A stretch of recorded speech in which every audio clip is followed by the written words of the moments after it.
Paranormal studies एक रहस्यों से भरी दुनिया का दरवाज़ा है जहां तर्क और विज्ञान अक्सर चुप हो जाते हैं। ये उन अनसुलझे सवालों की तलाश है जो हमें डराते भी हैं और आकर्षित भी करते हैं, जैसे सुनसान हवेली में चलती परछाइयाँ, बिना वजह अपने आप खुलते दरवाजे, या किसी बच्चे को अचानक अपने पिछले जन्म की बातें याद आ जाना। इनमें मन की अदृश्य शक्तियाँ, आत्माओं की मौजूदगी और दूर ब्रह्मांड से आई रहस्यमय चीजें भी शामिल हैं। यह फील्ड सस्पेंस, रोमांच और अज्ञात की खोज से भरा है। भले ही विज्ञान इसे पूरी तरह साबित न कर पाया हो, लेकिन दुनिया भर में लोग इन रहस्यमय घटनाओं को महसूस करते हैं, अनुभव करते हैं और इनके पीछे छिपे सच को खोजने की कोशिश में लगे रहते हैं। मैं हूं आपकी दोस्त वर्षा। आशा करती हूँ आप सभी बहुत अच्छे से होंगे। एक बार फिर से आप सभी का स्वागत करती हूँ हमारे चैनल स्पिरिट ऑफ इम्बाइब के मंच पर।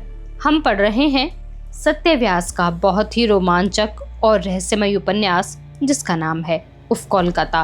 अगर आप मुझे पहली बार सुन रहे हैं तो हमारे चैनल को सब्सक्राइब करना, हमारी वीडियोस को लाइक करना, शेयर करना बिल्कुल ना भूलें। आप चाहें तो हमारे इंस्टाग्राम के पेज से भी जुड़ सकते हैं जिसका लिंक नीचे दिया जा रहा है। तो चलिए चलते हैं बिना किसी देरी के इस उपन्यास के अगले भाग की ओर, जिसका नाम है राज। भयावह रात में इतने खौफनाक मंजर देखने के बाद भी सिद्धार्थ उसी जगह रुकने को बेबस था। कारण यह था कि मोहिनी अब भी बेहोश ही पड़ी हुई थी। सिद्धार्थ उसे बाहों में लिए उसी बरगद के पेड़ के नीचे आ बैठा। बरगद का पेड़ अब भी सायों झपेटों का आशियाना नहीं मालूम होता था। पत्ते ऐसे हिलते थे मानो दो रूहें सरगोशियां कर रही हों। झींगुर भी जो अब तक आसमान सिर पर उठाए थे, ट्रेन की आवाज के साथ चुप हो गए थे। सिद्धार्थ देर तक मोहिनी के चेहरे को देखता रहा। मोहिनी का निष्कपट चेहरा इस बात की गवाही नहीं दे रहा था जिस बात की ताकीद सिद्धार्थ का जहन कर रहा था। उसने अभी जो देखा था उसके बाद उसके सवालों का हिसाब और भी बढ़ गया था। मोहिनी बहरहाल यूं ही पड़ी रही मगर बेजान नहीं। सिद्धार्थ ने महसूस किया कि उसके हाथों पर मोहिनी का कसाव इतना है कि वह अपनी कलाई नहीं छुड़ा पा रहा। इसी बात ने उसे और भी डरा दिया। उसने सुन रखा था कि मुर्दों की जकड़ अटूट हो जाती है। भयभीत सा वह मोहिनी पर झुका और उसके सीने की धड़कनें सुनने लगा। धड़कनें धीमी थीं मगर थीं। सिद्धार्थ को राहत हुई। मोहिनी को अब बेहोशी से जगाने के लिए उसे पानी की जरूरत थी, मगर इस बियाबान में पानी मिलना असंभव था। परेशानी के इस आलम में वह भूल गया था कि मोहिनी के बैग में पानी की बोतल हो सकती है। अचानक ही सिद्धार्थ का ध्यान घास पर जमी ओस पर गया। उसने मोहिनी के सिरहाने अपने बैग को लगाकर उसे बरगद के नीचे लिटा दिया और दोनों हाथों को ओस से भिगोने लगा। जब उसे यकीन हो गया कि उसके हाथ काफी ओस लग चुकी है तो वह तेजी से मोहिनी के चेहरे पर आया और अपने दोनों हाथ मोहिनी के चेहरे पर छिड़क दिए। उसने देखा कि ऐसा करने से मोहिनी के चेहरे की नसों में हरकत हो रही है। वह थोड़ा कुनमुनाई। बेहोशी फिर भी नहीं टूटी। सिद्धार्थ को हौसला मिला और उसने एक दफा फिर यही अमल दोहराया। मोहिनी ने आंखें खोल दी। आंखें थकी हुई थीं, इतनी बोझिल जैसे किसी दवा के असर से झुक जाती हों। आंखें जो बीमार सी हों। उन्हीं अधखुली आंखों से उसने सिद्धार्थ की ओर देखा और मुस्कुरा दी। कायदन और किसी स्थिति में सिद्धार्थ को इस मुस्कुराहट पर कुर्बान जाना था, मगर इस वक्त वह गुस्से से कांप रहा था। वह खड़े होकर आवाज तेज करते हुए ही लगभग चीखा, Who the hell are you? And what's the crap is all this? हार गए? मोहिनी ने उसी मोहिनी की तरह धीमी थकी हुई मुस्कान के साथ कहा और झुकती बंद होती सवालिया आंखों से सिद्धार्थ की ओर देखने लगी। हाँ, हार गया। I am expecting my defeat, but for once and all, please tell me who you are and नाराज मत हो अभी। कम से कम अभी तुम्हारी नाराजगी नहीं सह सकती। मोहिनी ने इस लहजे से कहा कि सिद्धार्थ का गुस्सा काफिर हो गया।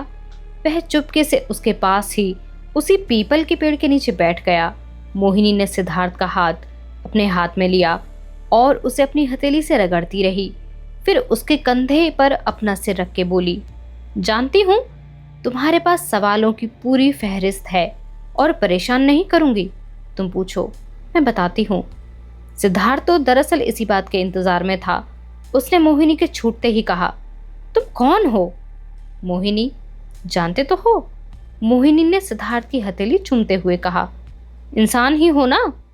तुमने मेरे पांव देखकर तस्दीक तो की है। मोहिनी ने सिद्धार्थ को फिर गुस्सा दिलाया। और करती क्या हो? पढ़ती हूँ, ये भी बताया था, मोहिनी ने दोहराया। गलत। मैंने पूरा कैंपस, पूरी क्लासेस ढूंढ लिए हैं। एक भी फैकल्टी ऐसी नहीं रही जहां नहीं ढूंढा हो। एक भी हॉस्टल ऐसा नहीं रहा जहां के रजिस्टर नहीं चेक किए हों, मगर तुम कहीं नहीं मिली। टोटल 5 मोहिनी हैं और उनमें तुम नहीं हो। सिद्धार्थ ने एक सांस में कहा। गलत। तुमने कैंपस के अंदर की क्लासेस और कोर्सेज ढूंढी। गलत जगह ढूंढोगे तो कैसे मिलूंगी? Yours truly is a student of parapsychology and parapsychology department campus के बाहर है। यूनिवर्सिटी के जो कोर्सेज बाहर होते हैं उनकी क्लासेस भी बाहर चलती हैं और उनकी हॉस्टल भी बाहर ही हैं। मोहिनी ने लगातार बिना निश्चल मुस्कुराहट के साथ कहा। कौन सा कोर्स बताया तुमने? सिद्धार्थ ने अचरज से पूछा। पैरासाइकोलॉजी लास्ट ईयर है मेरा। इस कोर्स का कैंपस भीतर नहीं, वरना तुम्हें भूत नहीं लगती मैं। फिर तुम मुझे कैंपस में कैसे दिखी थी? और तुम रहती कहाँ हो? कोकिला हॉस्टल, मेचिदा। पैरासाइकोलॉजी के हॉस्टल और प्रोफेसर दोनों वहीं रहते हैं। ये कहाँ है? वहीं जहां तुमने मुझे ऑटो से ड्रॉप किया था। कब्रिस्तान में? सिद्धार्थ ने मखौल वाले अंदाज में पूछा। कब्रिस्तान में नहीं इडियट। कब्रिस्तान के दाएं ओर एक गली जाती है, कोकिला हॉस्टल होते हुए निकलती है। कभी उधर भी टहल लिया होता। क्लास के बाद दिन रात बालकनी पर ही लटकी होती थी कि तुम गुजरोगे, मगर तुम्हें भूत लगती थी। इंसानों की बस्ती में ढूंढने का ख्याल ही नहीं आया होगा ना?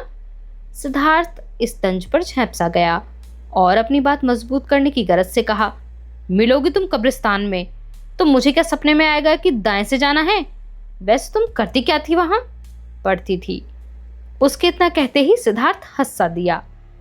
फिर खुद को संयत करते हुए बोला, कब्रिस्तान में कौन सी पढ़ाई होती है? पैरासाइकोलॉजी में क्या भूत पिशाच ही पढ़ाते हैं? भूत पिशाच भी पढ़ाते हैं, जैसे तुम्हारे सिलेबस होते हैं ना लौके, ठीक वैसे ही। बहुत बड़ा सिलेबस है जिसमें एक सब्जेक्ट ये भी है, और यही मेरी स्पेशलाइजेशन का सब्जेक्ट है। अनडेड कहते हैं जिन्हें, जो जिंदा नहीं है लेकिन मरे भी नहीं हैं। उन्हीं पर मेरी थीसिस है। ऐसी जगहों पर ही मेरे काम की चीज मिलती है। सिद्धार्थ को अब मोहिनी की बातों पर विश्वास आ रहा था, जिस कारण उसका लहजा अब तल्ख नहीं था। फिर भी उसके पास सवाल बाकी थे। वह अभी अगला सवाल करता तभी उसका फोन घनघना उठा। जाहिर था कि कनेक्टिविटी आ गई थी। उसने देखा कि फोन चेतन का था। प्यार के इस पुरसुकून माहौल में पहले तो उसने सोचा कि फोन काट दे, लेकिन फिर ख्याल आया कि उसके फोन की कनेक्टिविटी थी और वह लापता था। इस कारण दोस्त परेशान हो रहे होंगे। यही सोचकर उसने फोन उठा लिया। कहाँ है भाई? ठीक तो है ना? तेरा फोन नहीं लग रहा था। चेतन की परेशानी भरी आवाज आई। ठीक हूँ, सिद्धार्थ ने मोहिनी की ओर देखते हुए कहा। सच बोल रहा है? रुद्र को पुलिस स्टेशन भेजा था मैंने। बुला ले साले, जिंदा हूं मैं, सिद्धार्थ ने हंसते हुए कहा। जल्दी आ भाई। आता हूं। सिद्धार्थ ने फोन रख दिया और फिर मोहिनी के बालों में उंगलियां फिराता हुआ बोला, और वो उस रोज रूपनारायण नदी के पार एक औघड़ से मिलना था। प्रोजेक्ट के मुतालिक ही वो अनजाने लोगों से नहीं मिलते।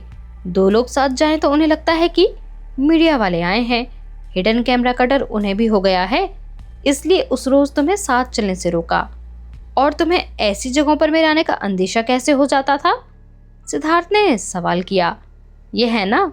मोहिनी आईटीसी मशीन की तरफ इशारा करते हुए मुस्कुराई और फिर बोली, ये किसी भी तरह की फ्रीक्वेंसी इंटरवेंशन कैच कर लेती है। सिद्धार्थ ने उसकी बातें सुनकर सिर पर हाथ रख लिया।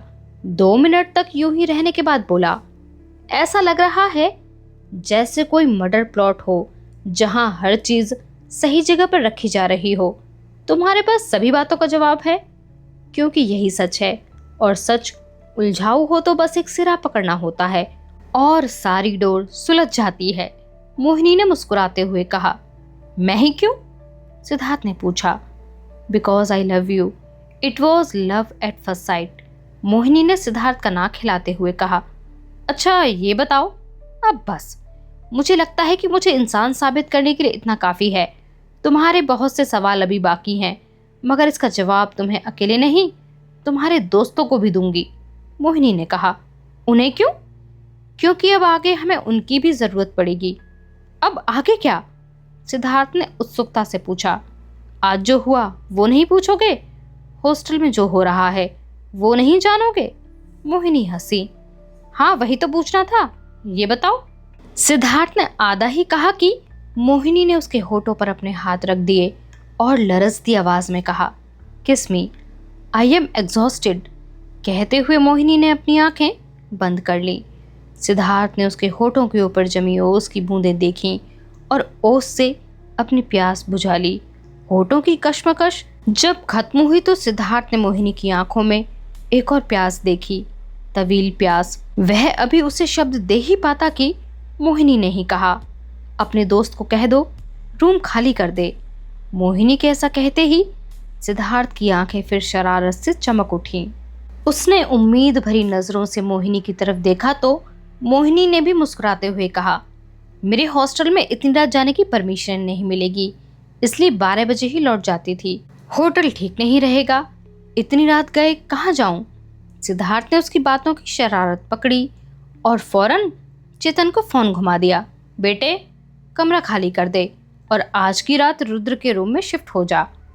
ओके पापा, मम्मी भी आ रही हैं क्या? चेतन ने बच्चों सी उत्सुकता से कहा, जिस पर मोहिनी हंस दी। आवाज चेतन तक भी गई। बेटे बाप से सवाल नहीं करते, सिद्धार्थ ने कहा। वह दोस्त ही क्या जो दोस्त से सवाल करे? चेतन ने बिना कुछ पूछे ही हाँ में जवाब दिया और सिद्धार्थ ने फोन रख दिया।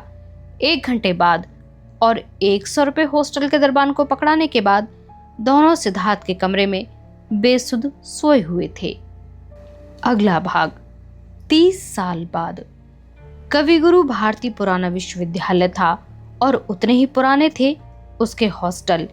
इसलिए हॉस्टल के दरवाजे भी पुराने बंगाली काश्तकारी का नमूना ही थे। दरवाजे 2 पल्लों में खुलते थे और उनके बीच लगा 3 कड़ियों वाला लोहे का सांकल ही एकमात्र अवरोध था जिसके जरिए दरवाजा बंद किया जा सकता था। मगर वह सांकल भी नौसिखियों के लिए अवरोध था। रुद्र जैसे खलीफाओं के लिए तो वह एक मजाक ही था। सिद्धार्थ और मोहिनी जब हॉस्टल के अपने कमरे में बेसुध सो रहे थे तो दरवाजे के पल्लों के बीच से एक टूथब्रश धीमे से घुसा। उसी टूथब्रश ने बिना कोई आवाज किए सांकल को उसके कब्जे पर से हटा दिया और फिर बहुत ही सावधानी से ब्रश के सहारे ही सांकल को यूं नीचे कर दिया जैसे डंडे से संभाल कर सांप को दूर किया जाता है। दरवाजा खुल चुका था। किसी भी तरह की दरवाजे की चरबराहट को रोकते हुए रुद्र चुपचाप सिद्धार्थ के कमरे में घुस आया।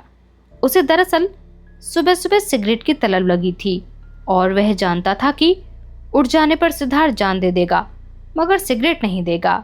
यही सोचते हुए वह कमरे के भीतर दबे पांव दाखिल हुआ, मगर वह कमरे में घुसकर अभी सिगरेट तक नजर पहुंचा पाता कि उसकी नजर चेतन के बिस्तर पर पड़ी। उसने देखा कि एक संगमरमरी रंग का खूबसूरत जिस्म चादर में बेसुध लिपटा पड़ा है। उसके स्याह बालों की लंबी लटें नीचे जमीन की ओर बिखर कर लहरा रही हैं और उसका आधा चेहरा बालों से ढका था।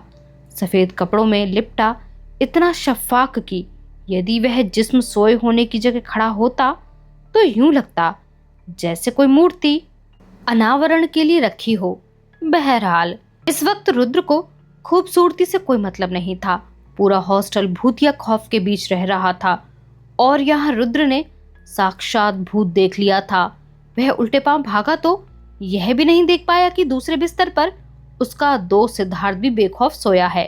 भागते भागते वह अपने कमरे में पहुंचा और अपने बिस्तर पर पहुंचकर सांसों पर अख्तियार करने लगा।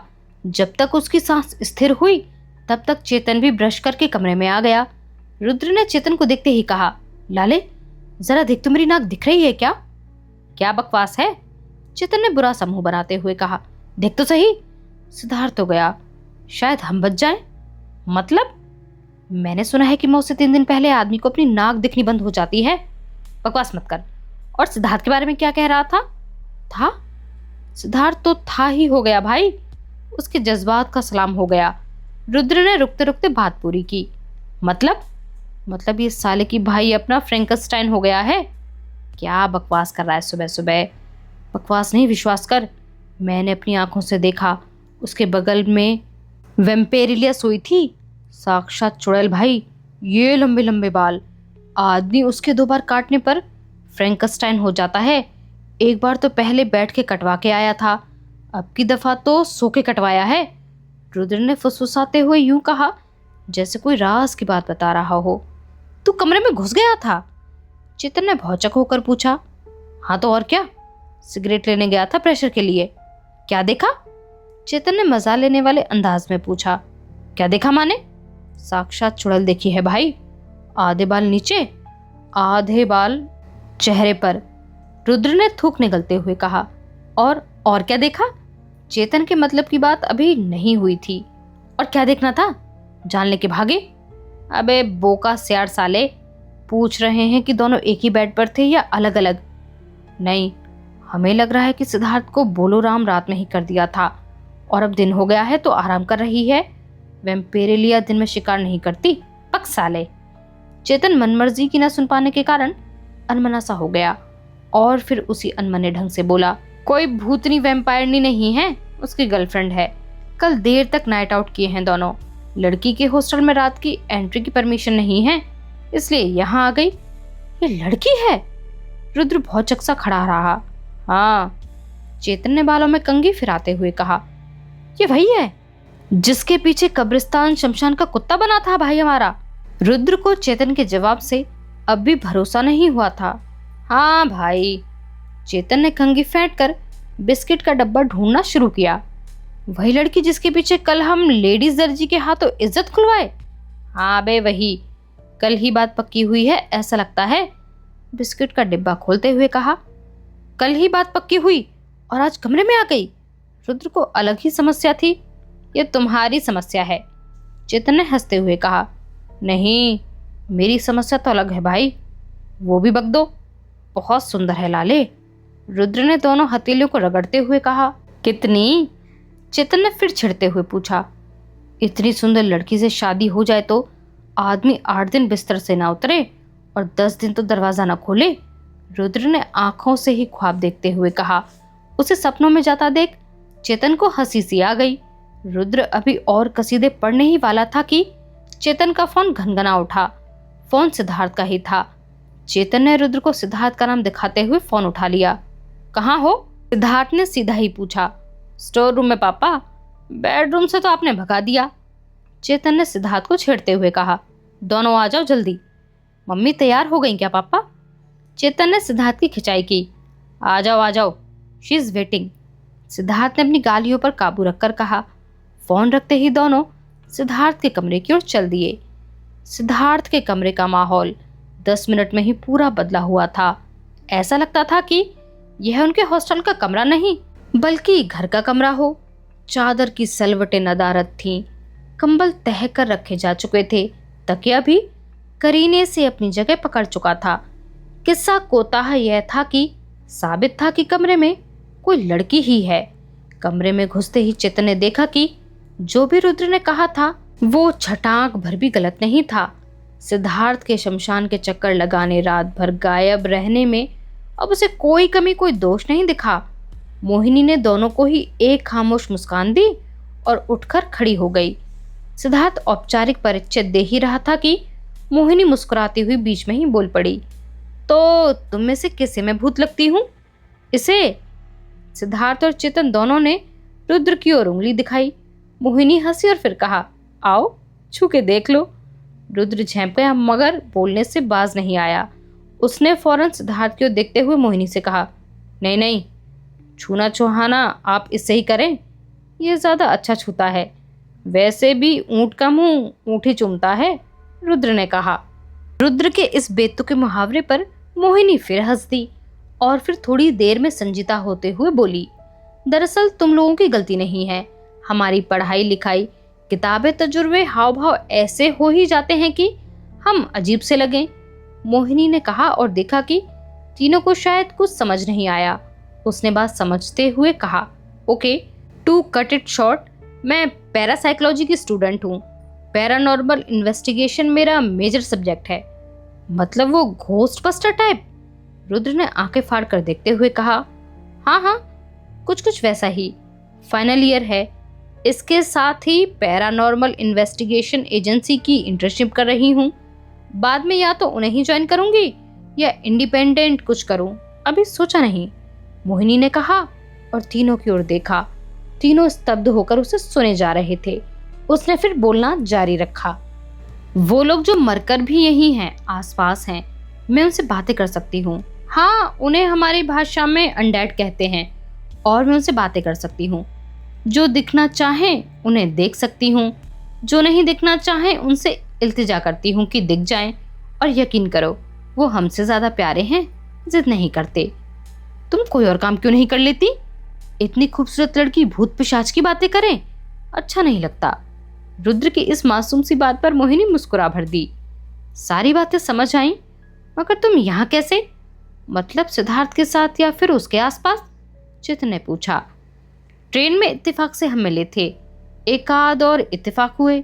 बाद में मालूम चला कि नैना जोगिन तुम्हारे हॉस्टल में हो सकती है, तो मैं इत्तेफाक बनाती गई। तुम भी नैना जोगिन के बारे में जानती हो? रुद्र ने कहा। हाँ, वो मेरी सब्जेक्ट है। उसी की तलाश में स्टेशनों वीरानों में खाक छानती थी। मोहिनी ने मुख्तसर सा जवाब दिया। मतलब कोई चुड़ैल सच में है? चेतन ने पूछा।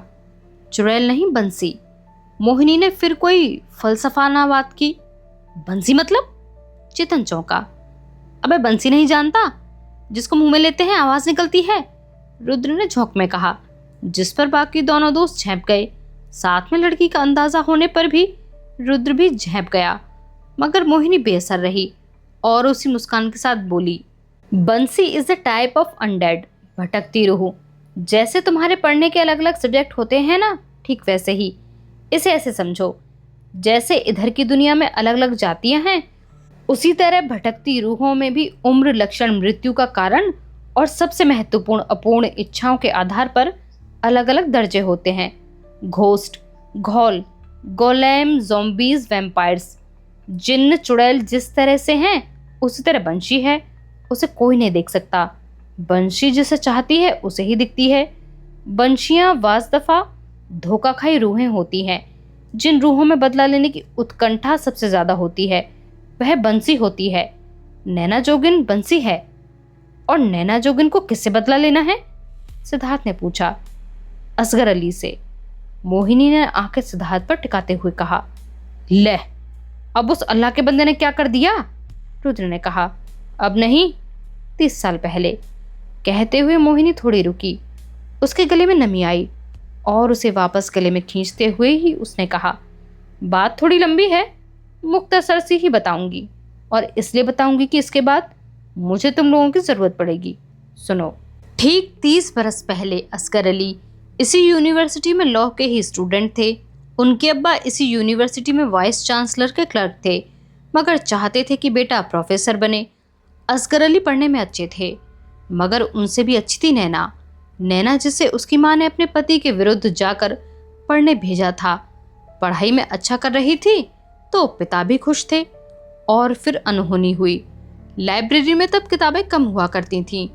एक ही किताब से नोट्स तैयार करते करते असगर अली और नैना एक दूसरे के करीब आते चले गए। इतने करीब कि मजहब आड़े आने लगा। तब जमाना यूं था कि लड़कियां कितनी भी मेधावी हों, स्थायित्व घर बसाने में ही ढूंढती समझती थीं, और प्रेम हो तो फिर दूसरा कोई सोचता ही नहीं। उम्र भी शादी की हो ही चली थी, सो नैना के घर में उसकी शादी की बात चलने लगी। असगर अली प्रेम में थे, मगर दब्बू भी थे। घर पर पिता ने जो कह दिया मान गए। क्लास या लाइब्रेरी में नैना ने जो कह दिया सुन लिया। अपने अब्बा से यह बात कहने की हिम्मत असगर अली कभी नहीं बटोर पाए। और फिर एक दिन तय हुआ कि नैना और असगर अली भागकर वर्धमान कोर्ट में किसी सीनियर वकील दोस्त की मदद से विवाह कर लेंगे। नादान लड़कियां अपने हिस्से के गहने पर अपना अधिकार समझती हैं। सो बुरे दिनों का सोचकर नैना घर से गहने उठाकर निकल आई, उस प्रेम की खातिर जो घर से निकलने में ही 3 दफा सोच चुका था। अंततः असगर अली के पिता ने बताया कि लॉ फैकल्टी के डीन ने कहा है कि अगर उनकी बेटी से असगर का निकाह हो जाए तो वह वाइस चांसलर साहब से कहकर असगर की नौकरी इस यूनिवर्सिटी में पक्की करा देंगे। बस निकाह की हामी अभी देनी होगी और वह हामी असगर अली के पिताजी दे चुके हैं। असगर अली ने नौकरी और प्रेम को दिमाग के तराजू पर तौला और ब्रीफ केस के कपड़े निकाल दिए, गुसल ली और सो गए। स्टेशन पर असगर अली का इंतजार करती नैना कहीं की नहीं रही। 10 बजे की ट्रेन थी, मगर उसने 3 बजे तक इंतजार किया। जब इंतजार असहनीय हो गया तो गहने पहने, मांग भरी, दुल्हन बनी और ट्रेन की पटरियों पर लेट गई। ठीक 3:15 बजे कोई ट्रेन आई और नैना के जिस्म का वजूद खत्म कर चली गई। किसी ने ढूंढने की कोशिश भी नहीं की उसे। स्तब्ध माहौल में सिद्धार्थ की आवाज गूंजी। यही तो दुख है उसका। जिस्म का कुछ बचा होता तो लोग कोशिश भी करते।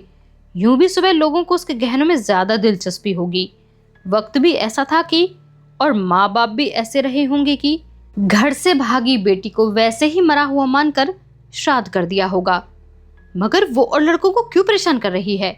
रुद्र ने पूछा। बताया ना कि वो बंसी है। बंसियों की अपनी सीमाएं होती हैं और अपने तरीके।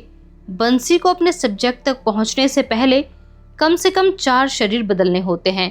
वह बाकियों को जान से नहीं मारती, बस अगला शरीर बदलने तक जितनी क्षति कर सकती है करती है। और एक बात, बंशी खुद ब खुद किसी के शरीर पर नहीं आ सकती। फिर वह आने से पहले अपनी छुई हुई कोई वस्तु आसपास रखती है। विषय ने उसे छू लिया, बस अगले ही पल वह उसके शरीर पर आ जाती है। जितने भी शरीर उसने बदले हैं उन सभी ने कुछ न कुछ ऐसा छुआ होगा जो नैना ने रखे होंगे या नैना ने रखवाए होंगे। असगर अली ने भी कुछ ऐसा ही किया होगा। अब सबने एक साथ पूछा। अब नैना की मुक्ति? मोहिनी ने बिना रोके कहा। और उसके लिए क्या करना होगा? सिद्धार्थ ने पूछा। असगर अली को बचाना होगा। मोहिनी ने फिर बिना रुके ही कहा। मरने दो साले को, ऐसे बदकार आदमी को मर ही जाना चाहिए। रुद्र ने गुस्से में कहा। ऐसा नहीं कहते, इंसान अपनी मजबूरियों का गुलाम होता है। और वैसे भी अब उनकी जिंदगी उनके बीवी बच्चों से भी जुड़ी है, हमें उनकी मदद करनी ही चाहिए, सिद्धार्थ ने कहा। और वैसे भी मुझे उसकी जिंदगी से ज्यादा मतलब नैना की मुक्ति में है, और वो तब तक नहीं होगी जब तक तुम लोग मेरा साथ नहीं दोगे, मोहिनी ने सांस छोड़ते हुए कहा। तुम बताओ तो, सिद्धार्थ ने मोहिनी को संबल देते हुए कहा। दरअसल बंसियों की मुक्ति का एक ही उपाय होता है, उस वक्त को रिक्रिएट करना और उस घटना को बदल देना। यार, हम कोई भगवान थोड़े ना है कि घटना को बदल देंगे, सिद्धार्थ ने कमर पर हाथ रखते हुए कहा। समझती हूँ हम भगवान नहीं हैं, इसलिए उस सीन को रिक्रिएट करने की बात कर रही हूँ, मगर ये होगा कैसे? देखो, जिस जगह पर नैना ने खुदकुशी की थी वह रेलवे ट्रैक बहुत बिजी रेलवे ट्रैक है, इसलिए रात भर गाड़ियां चलती रहती हैं।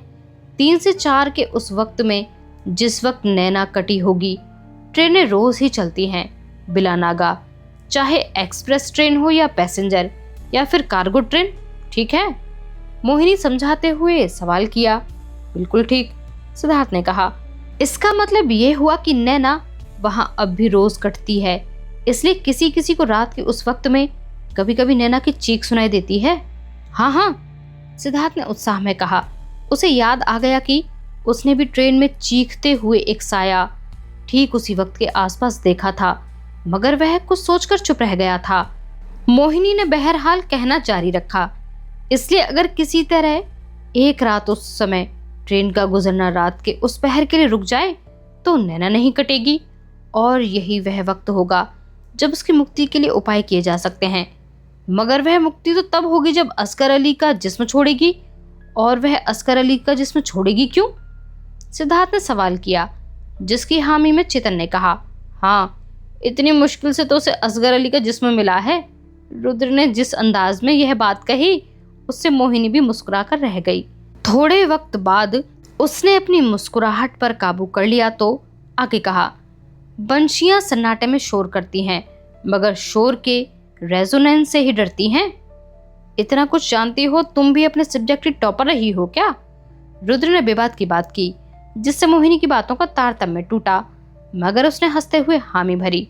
रुद्र को इसी की दरकार थी। उसने बात बढ़ाते हुए कहा, फिर कहाँ इसके रेड लाइट के चक्कर में पड़ गई? हमसे मिलती, हम भी टॉपर हैं। काश कि तुम ही उस रोज कब्रिस्तान में आ गए होते, मगर तुम तो।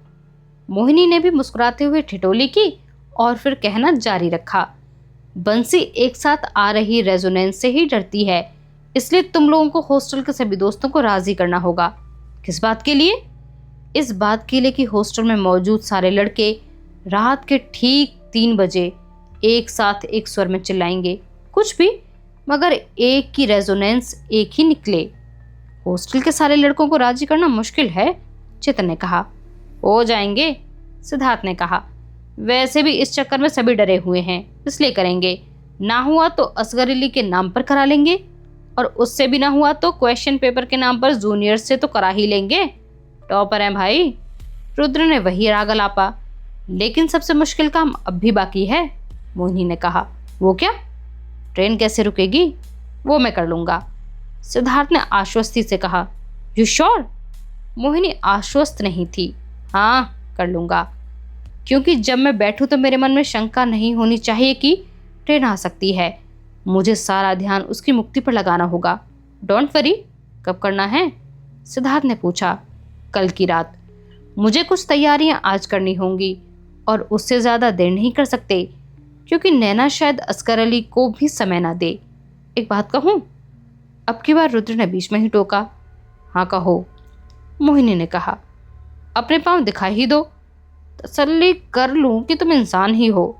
तुम बहुत क्यूट हो, बातें भी प्यारी करते हो। कल तुम मेरे साथ रहोगे, मुझे जरूरत पड़ेगी। कहते हुए मोहिनी मुस्कुरा उठी। देख ले सिद्धार्थ, लड़की अपनी ओर से कह रही है, रात में साथ रहने के लिए।